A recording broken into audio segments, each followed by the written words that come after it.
Hi guys! Good evening po. So for today's video po, magluluto po ako ng ginisang upo. Samahan niyo po ako guys. Yan, ginagayat ko na po pala yung upo para mahiwa-hiwa na at magisa na kasi gabi na po pang ulam. Yan, hinati ko po pala kasi masyado naman malaki yung upo. Apat lang po kami dito sa bahay. Masasayang lang po kung di man mauubos. Yan, pinagbalatan ko na po pala yan.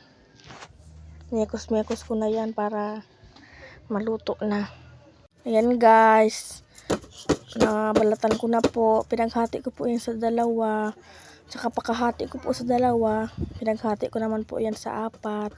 Para marami po. Pagkatapos po palang mahati ko yan sa apat, ay tinanggal ko na po yung buto kasi masyado na pong matigas.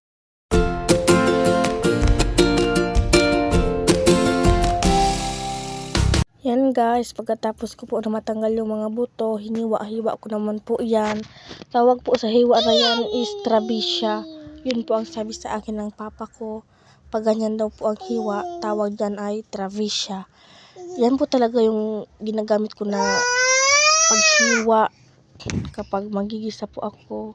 Yan po, kailangan po natin hugasan yan para maging malinis. Pagkatapos po, nagayat naman po ako ng rekado, ng sibuyas at saka bawang. Yan. Pagkatapos ko po pala maghiwa ng bawang, isunod ko naman po yung nag-iisang kamatis. Tira pa po yan nung nagluto po ako ng sinigang.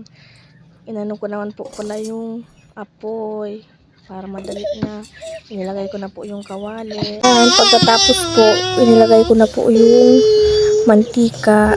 Dapat po, onti lang yung apoy para hindi pumasok yung apoy sa kawali. Kasi minsan po yung apoy pumapasok sa kawali pag malakas po yung pag-anin ng panggatong. Lalo na po sa mga may gasol dyan. Tsaka nilagay ko na po pala yung rekado. Dito kasi guys sa amin ang hangin kaya tingnan mo dumami na tuloy yung apoy. Yan.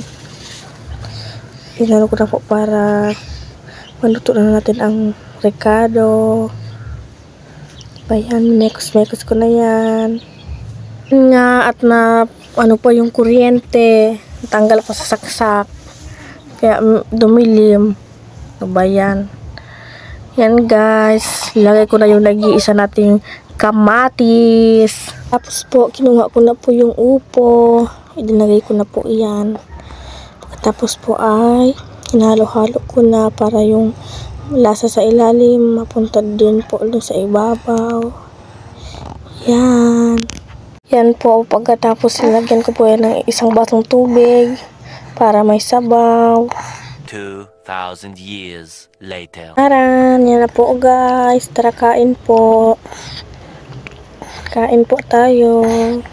Thank you Lord sa pagkain. Thank you po sa blessing. Sa panibagong araw.